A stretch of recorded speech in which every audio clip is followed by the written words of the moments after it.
Hello and welcome to the Run Testers. My name's Nick and this is our first run review of the Kiprun KD900X.2.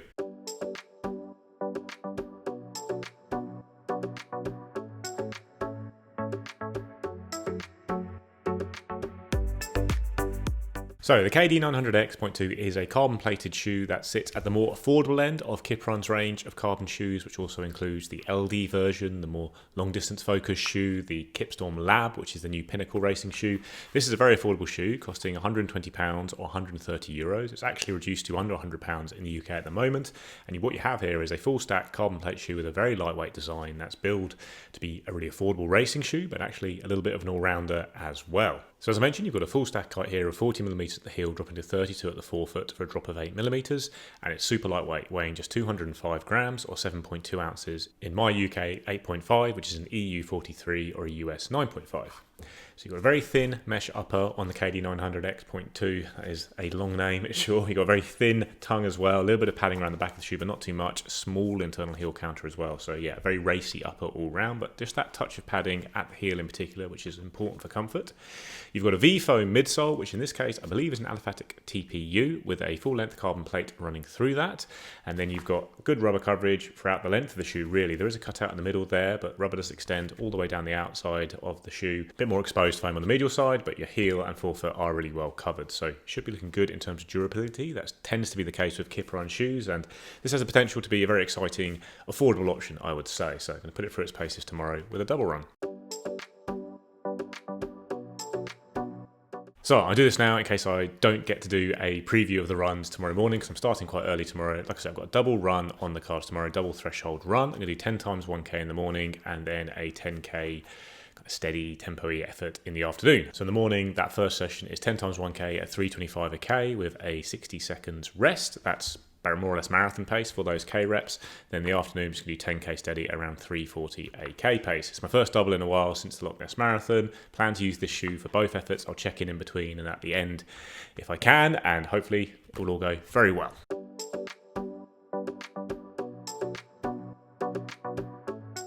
So first workout done. Early start today. Started in the dark, but rolled through that quite comfortably. Heart rate's probably a little bit higher than it was during the peak of Loch Ness training, just because it's got a bit colder and I'm getting back to fitness. But yeah, so 10 times 1k at under 3:25 with a 60-second recovery.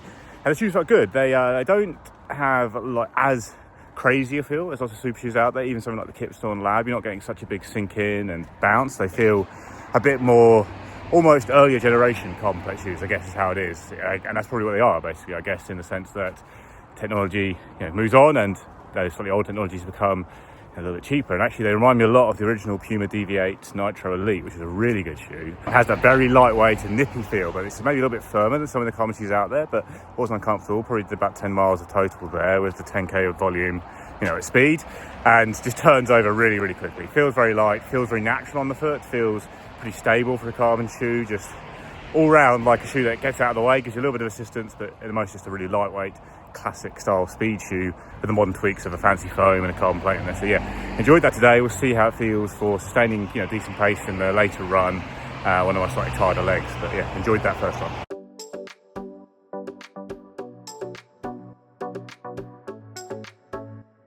All done on the second run now. That was good, nice and smooth, cruise control. Legs took a while to get going, a bit of a warm up, and then it started to feel good. Second half of the 5k, heart rate a bit higher than maybe it was a few months ago, but under control. Again, yeah, shoes are really good, just light, nippy, responsive, turned over really well.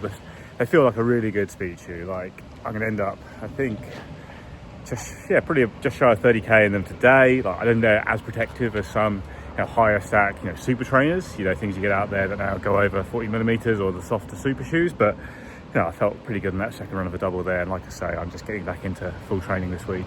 So yeah, it was nice to feel controlled. The shoe felt very good. I think this is pretty great given the price you're getting here. That was a really solid double ticked off today. This could very easily slip into a rotation as a fantastic value speed shoe that can also definitely race because it's so lightweight. So really now just want to see how I feel maybe on some kind of longer stuff. If it is as comfortable as I'd hope it would be, and maybe even try some easy stuff in as well, check versatility. The first signs I wouldn't say this is one that I'd put down as a big all-rounder. It feels very dedicated to speed. It does a very good job of that.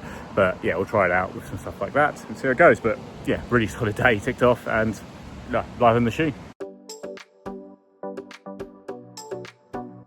So it comes to the fit of the Kiprun KD900X.2. I've gone half size down on my normal UK size. So it's an 8.5 in the UK, that's a 9.5 in the US, which is a size I sometimes use.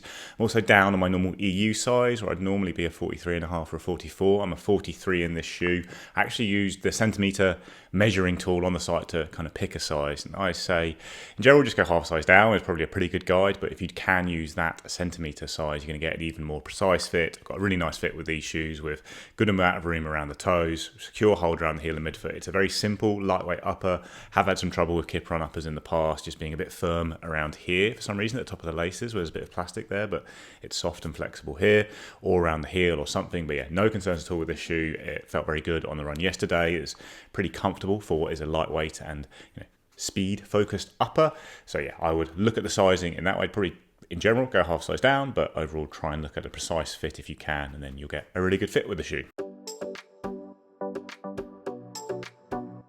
So, good day out in the Kiprun KD900X.2 yesterday with those two runs. It felt fast, light, poppy, felt really good for those two different styles of workout, both the kind of shorter, faster reps and then the more sustained speed in the afternoon. And my legs feel pretty okay today, so it feels like you're getting a bit of protection from the setup on here, as you expect from these high stack plated shoes these days. I guess there's two ways you could look at the potential of this shoe. One is as a replacement racer for the really expensive models out there, most of which go over 200 quid. This is 120, under 100 in sales, and you're getting a very high level of performance here. I think I still prefer to be in something like the Asics Metaspeed Sky Tokyo for my own A races, or even the new Kipstorm Lab. But this is a really good shoe, a very high performing shoe, and it's a lot cheaper.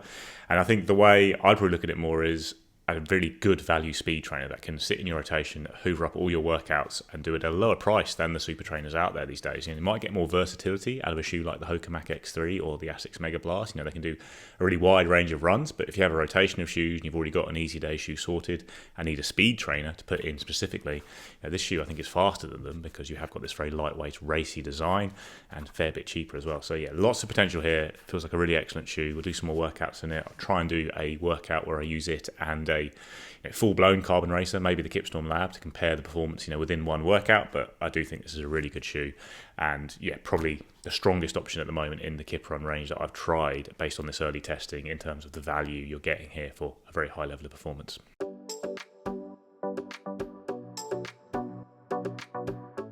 That's our first look at the Kiprun KD900X.2. Let us know what you think in the comments below. Please like, subscribe, ring the little bell, and we'll see you next time.